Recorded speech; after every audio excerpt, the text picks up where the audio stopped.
goes down and the sun comes up. In the hearts of hillbillies and the souls of big cities, there's a common ground, strong as in God we trust. Yeah, it's hip to be country, dope to be down home, alright to be righteous, legit to get stuck and sling a little mud. It's fly to be a farmhand, pimp to be the poor man, cool to be free as a breeze, and hip to be country.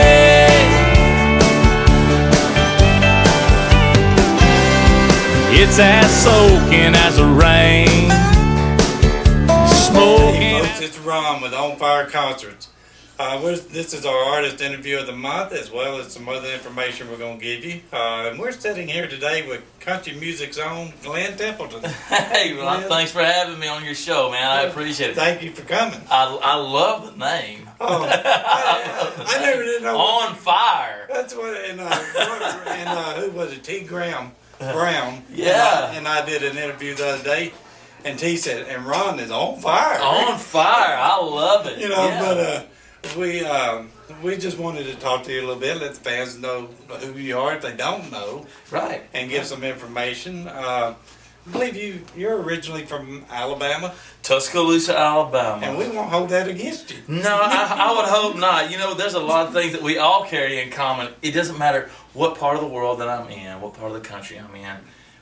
There's somebody who loves country music. And so I associate so well, with everybody. It doesn't matter. It doesn't matter if you're a Tide fan or it doesn't. We all love country music. Yeah. You know, and I remember, I was going to ask you, and I will ask you, who was, when you were growing up, who were some of your influences? Which is a question I'm sure artists get tired of hearing, but... Actually, no, because that's something that's true to who I am. And my biggest musical influence of all was my dad. Now, when my dad returned from Vietnam, he was singing in churches and also in nightclubs at the same time. So he was a singer, entertainer, and so from his influence was also, he was influenced by like George Jones and Merle Haggard. Right. And so I grew up listening to George Jones and Merle Haggard and Conway Twitty and Earl Thomas Conley and John Conley and just the Waylon Jennings and Willie Nelson and the classics. The combination. The combination of all those guys.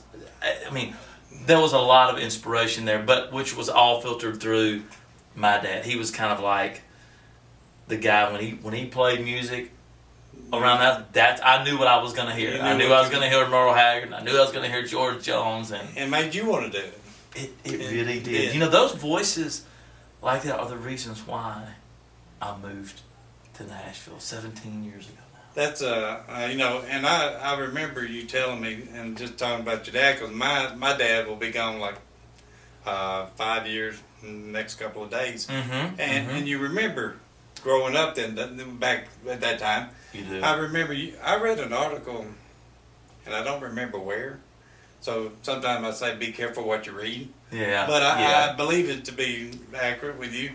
An interview you were doing with somebody, but and you had said your dad had came to Nashville when you were. He did. Playing. He did. Well, when I first moved into town, it was really. And it still is an exciting time. Music is always so moving, and it's every day it grows in a different avenue and on a different level. But when I first moved into town, there was this big entourage of people who were just continuously promoting and continuously on my side of, man, you got to get to Nashville. Right. So when I did finally make the decision to move here, there was a lot of people who visited those first couple of years because it was new and it was fresh and exciting, and Nashville wasn't then what it is now. But this Nashville has changed so much. But my dad came up very, very early when I was playing at the legendary Tootsie's Orchid Lounge. And if you've been to Nashville, you know about Tootsie's Orchid Lounge. And we shared a lot of great times there. But to have my dad come into town, who was my he was the biggest musical influence I had in my family. Right. To come there and then to sing on stage with me, and it was like I had Hank Jr. share the stage with me, which happened later in my Tootsie's career. But Hank Jr. did come down, but to have my dad on was like having Hank Jr. or having Hank Williams or having George Strait, because he was that big of a musical influence in my life. And you know, back in talking about Hank Jr. and them, back in the 80s, even late 80s even, you never knew who was going to be popping into Tootsie's. No, and still don't. We still don't. We still don't. And that's what makes that place. There's some nostalgia. Yeah, there's some nostalgia, and you know, I saw Hank Williams Jr. came in and got on the stage with me, and numerous others. You know, God rest his soul, Daryl Singletary came in. And when I heard Daryl Singletary come in and he got up and sang on my microphone, I was like, man, what else? That's the reason why he's so great, is because he's just great. It doesn't matter what crowd it is. He's just great at what he does. And voices like that are the reasons why I have a career today. And fans like who love that type of music are the reasons why I have a career today. I believe that you can sing, and of course I know your music and I know your start, but I mean, I was listening to a video the other night of you, and it was you doing Merle Haggard's Big City, and I thought, that's Merle Haggard. You know, a lot of influence there. And I mean, it was just, the voice was just, I mean, it's hard to do those. I said, there's two people now, two people that I heard that can, I think, do that song well. Yeah, parallel something other with and along that. T. Graham Brown did it, and you believe it or not, and he oh man, I love some of that stuff. And then you, and I never had heard you do that song. I heard a lot of other stuff, but not that one. But we'll go back. So when you came to Nashville, it was different than it is now, of course, like we were just talking about. I know you had said at one time, you didn't choose country music. Country music chose you. And the reason for that statement was this. I was working at a Chevrolet dealership in my hometown, and I was playing like open mic nights, and I was entering like contests, from karaoke contests to open mic night contests to any kind of when they used to have the Colgate Country Showdown contest. I was entering all these contests, and I started making more of an income than I was at my day job. And you know, most of the time you hear, don't quit your day job. Yeah. Most of the time that's the general consensus, is don't quit your day job, because it's a vicious industry. I have found it to be otherwise. Country music was just kind of a thing that, number one, I loved because of what it said about my kind of people, about it was very, very American. It was very it not only said things to me, but it made me feel something, which is kind of undescribable. There was this sense of, man, I can hear the radio, and I can hear country music, and I can hear sadness, I can hear happiness, I can hear makeups and breakups. Yeah. And all these things are what I was going to learn in life, but they were things that told such a story that gave me this influence to want to speak the same language and be on the same page as the people who have spoke so truly to me and about me.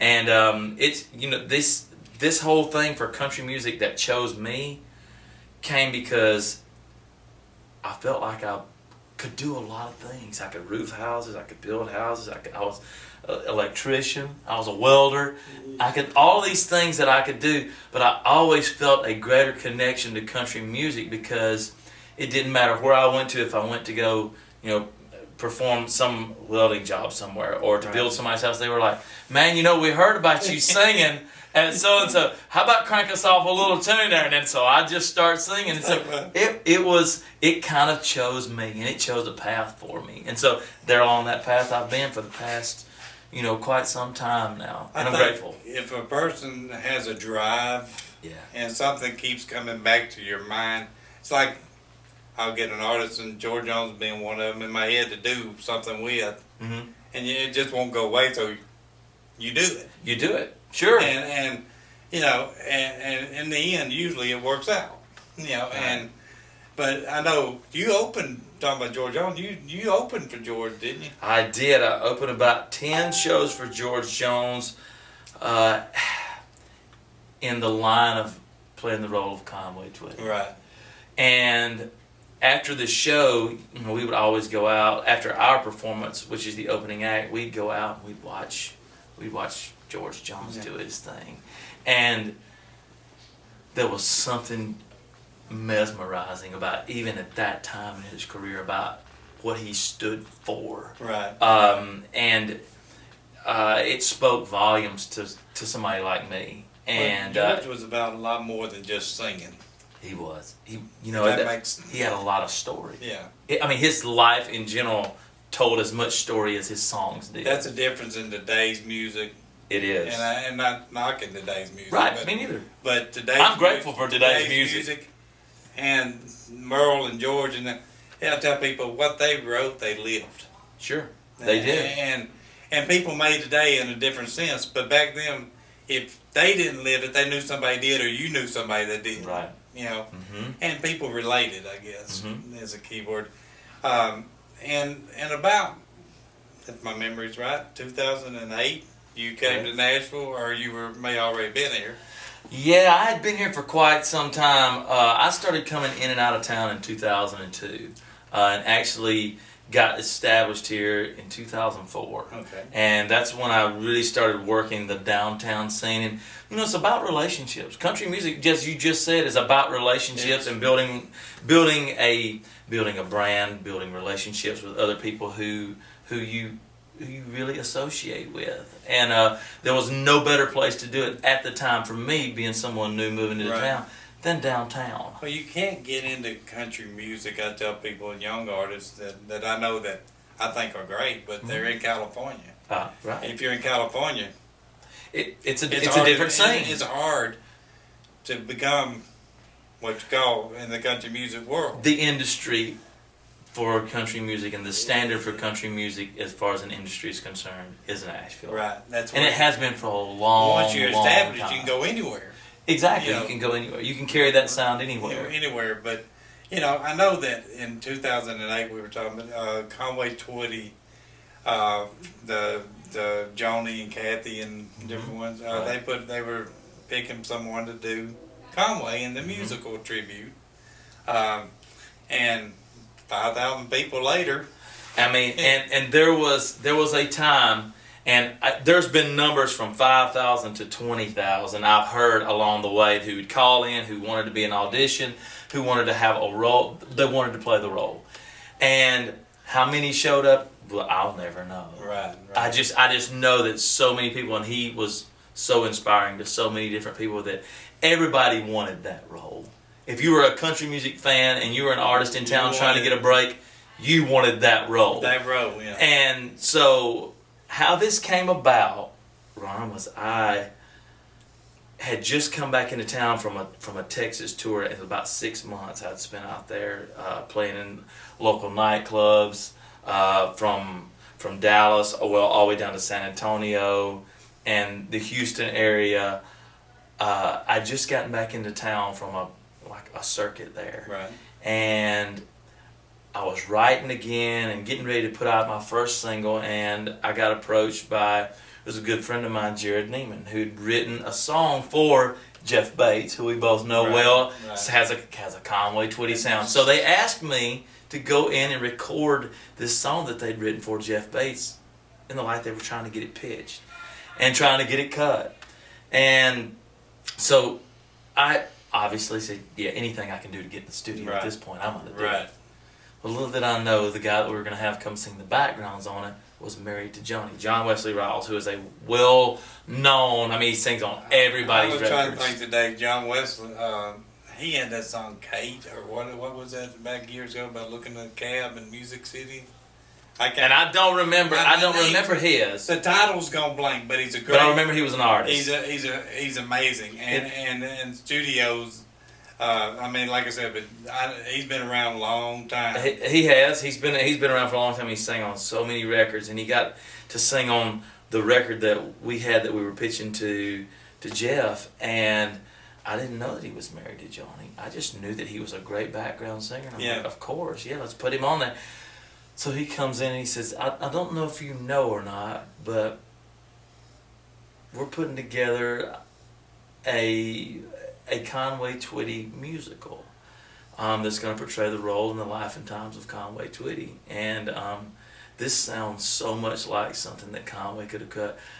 If it's okay with you, I'd like to pitch this idea and have you come in and maybe do an audition and talk with the girls about it.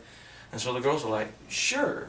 We haven't found the right guy yet, so let's have him come in. And then I went in for the audition. They set up an audition. It was right in the middle of a tour schedule, and I was just fixing to head back to Texas, and they called me and said, we've listened to a lot, and we feel like you're the right choice to play the role of Conway. And I tell you, that was a moment where a career started to become real.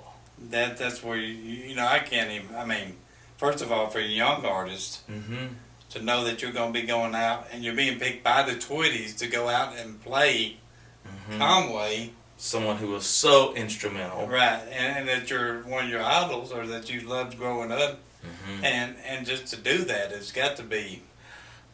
And it was that point where the dream that you've always had to fill what your role is in country music, that dream that you always have started to become a reality. And that you can see it then starting to happen. It became real then, and at the same time that I was so excited, I was like so nervous. I was so nervous because there was only ever one Conway Twitty. And that's true. But man, the job you did on that is just. My mother is a Conway Twitty. If he was, when I was growing up, if Conway was 300 miles away or less, we're loading up and we're going to see Conway. That's the way it was with her, and it just. But it's the Twitty family that I'm associated with, or know somewhat about, is Kathy and I talk a lot, and Joni, of course. Joni is Joni, or Don't Cry Joni. Sure. And but they're just amazing people. Yes, there are. And, just like your mom, she had a big place in her heart for Conway. And so did so many other people. Oh. And so many other people. And that's why I was so nervous in the beginning, because people want to feel that same feeling, or as close to it as they can get, and you got big shoes to fill, because there was only ever one Conway, and the show had just rave reviews, and it wasn't because of me. There was a lot of work put in by the entire staff, all the people who were involved in that, from the producers to the other actors to the people who put us on tour with them, to George Jones. There was so many people who had an influence of that show becoming what it was. And from that show is where I am today, but it all started there. And I got to record my very first #1 single that went out to XM radio, and then there was a #3 single, and then I put a song out to Texas market, and then it's just created a career of... It was your launching. Absolutely, it was a launch pad. And your other songs, like, I know, Good Old Boys Like Me, and, right.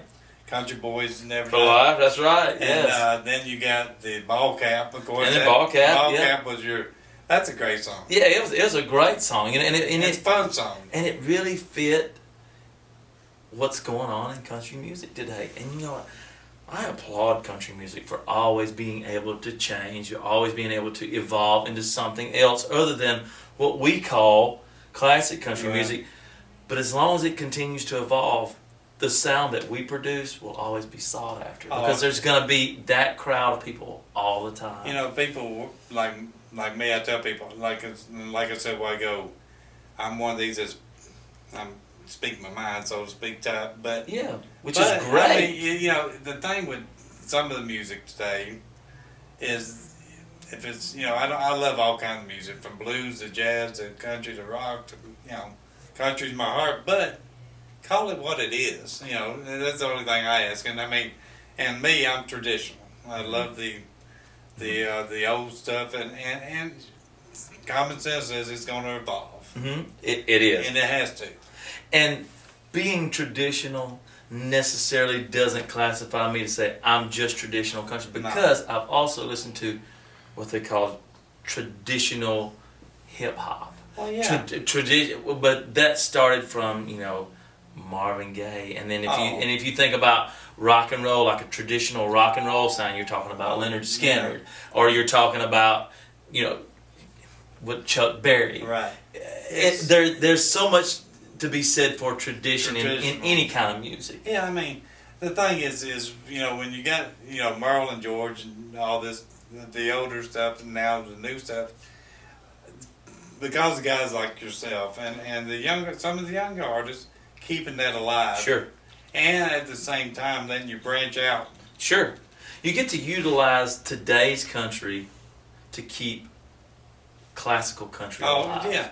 And which is what a beautiful place to be in, and that keeps it. Can't do that anywhere else, but except right here. Right here. And we're going to tell folks also, September the 12th. Correct. Have you ever been to Bell Buckle, Tennessee? I have been to Bell Buckle, Tennessee.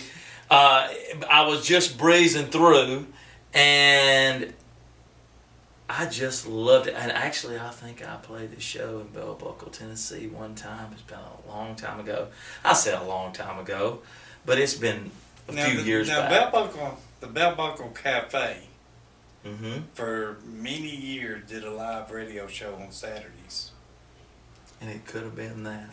And everybody from Waylon Jennings down the line went through there and did that. Mm-hmm. Mm-hmm. At one time or another. There were so many people went in. And now it's the town hall? Is that It's right there. It's just on the little boardwalk there the cafe is. Okay. And there was a little stage set up in the back with, and it was radio live. And they actually did that for, 20 or better years, I know. And then just recently, Greg, the owner, they had stopped that for the radio changing their formats where they were. Mm-hmm. But they've got a banquet hall there. And of course, September the 12th, we're going to have you along with Sasha McVeigh. I don't know if you're familiar with Sasha. I am. But a lady told me you need to hear this young lady. Mm-hmm. Mm-hmm. And I thought, who could she'd be perfect? That'd be a good. Absolutely. And she said she would. When I asked her about it with Glen Templeton, I loved it. Yeah, exactly. And you know what? I think it's going to be a fabulous show. I know it is because we're going to get to play some good country music. And we've got a good following, a little following there in Bell Buckle. It's not a big venue. Yeah. It's like 225, 250 people. We've been blessed that it's one of those venues that artists in Nashville wants to play, it seems like, because they're playing there, and for the amount of people you can know, there's only limited what you can do. Right. But I mean, we've had Ronnie McDowell, we've got T. Graham, we've had David Ball, we've had, Sylvia, Brian White, and all these people have come there to do that for us, and people love it. And it's an intimate little venue, up close and personal. I love it. And that's September the 12th. Of course, tickets, you can get them on our website, on fireconcerts.com. And, we are just looking forward to it. I'm really looking forward to it. And not many times, because a lot of people we know here in Nashville, and Bell Buckle is, it's an hour and a half outside of Nashville? Absolutely. Okay, so when people move here, it's such a melting pot in Nashville, and a lot of people who move here from a country, like a very, rural areas. So when they come here, if they can find somewhere like bell buckle to go and be able to play, it's almost like going back home. It's like they get away from the race and the rush of the downtown. I got to be downtown to play music and to be in front of people. You get to go to this place of, there's some nostalgia to it. It is just a beautiful little town. You know, and it's funny because I talking about T. Graham Brown earlier. I told T, I said, a while back we were talking, and he had been there a year or so ago. And but the town has about, I think in the city limits there, just one block is like 500 people. Yeah. 600. But twice a year, they will have over 50,000 people in that town on a weekend. One of them in June every year, and this was funny, they do the world's largest moon pie festival. Where do they all go? Right there, they do a little parade, and it's just down one. You know, this year's they do a king and queen. They've had over the years. They're again go back to Waylon Woods. We had Brenda Lee. This year's king and queen was T and Sheila. Okay. And T said, "Oh, you had to go get them some moon pies," you know. But then there's an arts and crafts festival in October that a school there called Webb School does. And it has 100,000 people. Sometimes they say, you know, right. I don't know the total number, but it's in excess of 50,000 up. And you think, what are all these people? But you go and it's just a busy weekend there. That's great. That's great for the community. Anytime you can bring that many people into a community, for that little of a community that gets known that much for what they do. Exactly, and it's just from what I remember about Bell Buckle, Tennessee, was it's so hometown. It's so old fashioned, and I love old fashioned. I'm just an old fashioned soul. You'll probably experience this in September. I hope. But there's a railroad track runs right beside the music hall, and every night, sometime or another, at 7, 8 o'clock, there's gonna be a train come through. The old 8 o'clock, you know, right on time. And, it's so funny though. That's funny because people that play there love that when they yes. But like Billy Dean was there one night, and Billy was starting to do a song. He had started some song, and the train come through, and he stopped me and said, "You kidding me?" And then he took off on Folsom Prison Blues, you know. But that was just fun, you know. Yeah. And that's the hometown feel that makes it what it is. Right. I live in a little small town called Thompson Station. Oh yeah. Which is kind of like Bell Buckle, and it's there's a railroad track that runs through there, and there's a little bitty station there, and Bell Buckle has the same thing. They have their little station there, so there's all these little small, and it just feels, it's so relaxing yet so close to my industry, and that the same thing for Bell Buckle. And I mean, I'm looking forward to that. That's I'm looking forward to a fun show. That's September the 12th. Show's at 7 o'clock. The doors open at 5:30. For your folks, there will be a buffet available from the venue. We don't have anything to do with that, but some great food, folks. And I have this: if people are coming there for the food and for the country music, they're coming to the right spot that weekend. Oh, they're coming to the right spot. They're coming to the right spot for that weekend. And we are just looking forward to it. Yeah, we are too. And so, folks, be sure to come out September the 12th. It's at 7 p.m. You can get tickets on onfireconcerts.com. Call 615-427-1925. And we look forward to seeing you. And I know Glenn does, and Sasha McVeigh does. So come see us. And Glenn, we so appreciate you today, brother. Thank you, Conrad. I appreciate it. Thank you very much. So until next time, folks, we'll see you then. Living it up while I can. Now there ain't no roadblocks, baby. No red lights, baby. No stop signs, baby. On this rock and roll road.